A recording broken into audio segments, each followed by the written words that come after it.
श्री गुरु चरण कमलेभ्यो नमो नमः। बहुनाम जन्म नामन्ते ज्ञानवान प्रपद्यते।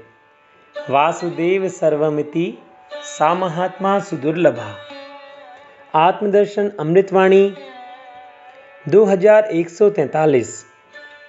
मैं तो अपने प्रभु का दास मात्र हूँ, ऐसा विचार और ऐसा अभिमान कभी न हो कि मैं ही एकमात्र प्रभु का दास हूँ, अर्थात केवल मेरे से ही भगवान की सेवा हो सकती है, मैं ही सर्वश्रेष्ठ हूँ।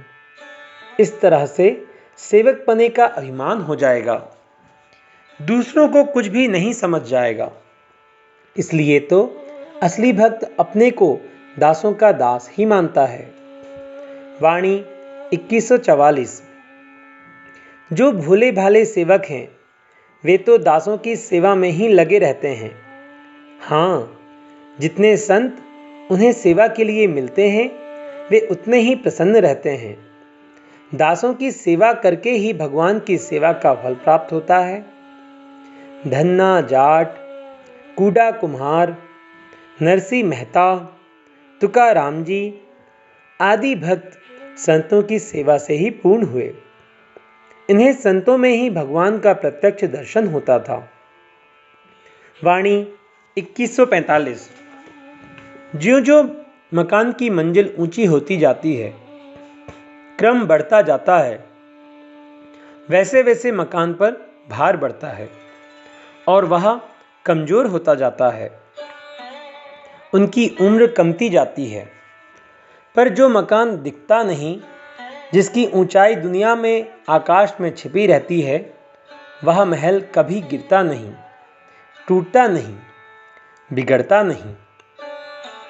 ठीक भी है, जितना प्रकट कार्य है वह दुनिया को क्षणिक सुख देकर, सुहावना देखकर शीघ्र ही लुप्त हो जाता है। वाणी 2146। वे पुरुष महान हैं जो दूसरों के लिए कुछ भी करने को तत्पर रहते हैं। जहाँ कहीं दूसरों का दुख दर्द समझ में आया, वे तत्काल वहाँ सांत्वना के लिए पहुँच जाते हैं। पर जो व्यक्ति दूसरों के अपराध को अपने सिर लेने को सदा तैयार है, ऐसा पुरुष तो धन्य है। उसकी भावना को तो हर कोई समझ ही नहीं सकता। वह तो प्रत्यक्ष में देवता ही है। पर यहाँ अधिकांश तो व्यक्ति अपने अपराध को, दोष को दूसरों के सिर थोपने की कोशिश में रहता है। वाणी 2147। एक संत थे, उन्होंने सुना कि एक ऐसे व्यक्ति को फांसी होने जा रही है जिसके सिर पर 10 बच्चों के परिवार का भार है। उससे धोखे से आवेश में एक हत्या हो गई थी।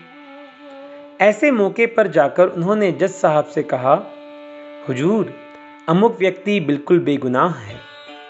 फला व्यक्ति बड़ा ही क्रूर अपराधी था, तो मैंने ही छिपकर उसकी हत्या की है। वह तो साधारण हाथापाई कर रहा था। इस तरह संत को फांसी दे दी गई।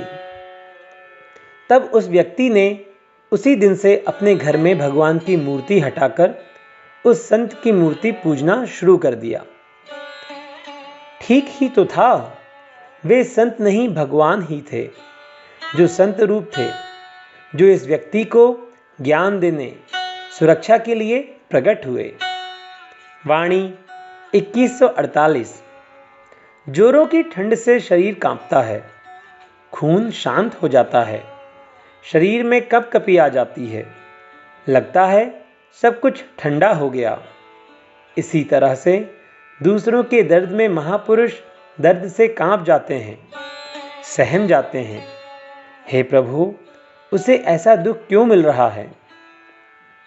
यह सब इसकी जगह मुझे ही दे दो। वाणी 2149।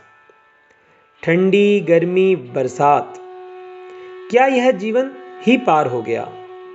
अब तक कितनों की सर्दी गर्मी दूर करने का प्रयास हुआ।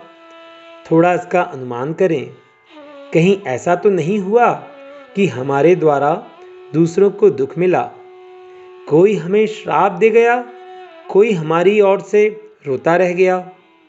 तो शीघ्र ही इस भूल को सुधार लें। दूसरों को कुछ राहत दे दें। वाणी 2150।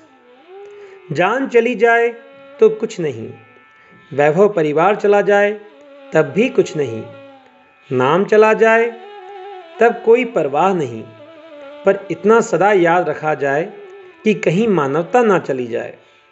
अर्थात हम दूसरों के लिए कुछ ना कुछ हित तिनके के रूप में ही कर गए तो भगवान के यहाँ यह पहाड़ बराबर होगा और हमारा जीवन व्यर्थ ना होगा। इस तरह हम ऋणी भी नहीं हुए। वाणी 2151। जब परमात्मा की पुकार होती है तो वे दौड़े चले आते हैं, चाहे द्रौपदी की पुकार हो, चाहे चैतन्य महाप्रभु की, चाहे मीरा की हो, चाहे धन्ना भगत की। वहाँ कोई भेदभाव नहीं है कि मैं तो केवल अमुक की पुकार पर ही उपस्थित होऊंगा। जब भी जिसने सुहृदयता से पुकारा तो प्रभु अविलंब चले आए। विश्वास करें, यह बात बिल्कुल सत्य है। आज भी परमात्मा की स्थिति ज्यों की त्यों बनी हुई है। जैसे भगवान हजारों जन्मों, हजारों साल पीछे थे, वैसे ही आज भी दर्शन देते हैं, स्नेह देते हैं। वाणी 2152। आज बड़ी भीषण समस्या आ पड़ी है। अब सारी समस्या परमात्मा के हाथ ही है, वे ही सुलझाएंगे। जैसे भी बने, हम लोग तो केवल पुकार कर सकते हैं, याचना कर सकते हैं। याचना नहीं करनी चाहिए, पर ऐसा किए बिना रहा नहीं जाता। यह तो सामूहिक पुकार है। इस तरह तो हृदय द्रवित होता है, करुणा जागृत होती है। वाणी 2153। मेरा शरीर रह जाए या नहीं, मेरी दुनिया रह जाए या उजड़ जाए, पर हे मालिक, संसार में कोई व्यक्ति भूखा रहने ना पाए, कष्ट से ना रोने पाए, दुखी होकर दर्द से ना मरने पाए। हमारी यही विनती है, आरजू है। इस विनती पर जरूर ध्यान दें, वरना इस शरीर को यहाँ क्यों भेजा। श्री गुरु चरण कमलेभ्यो नमो नमः। सभी को दंडवत प्रणाम।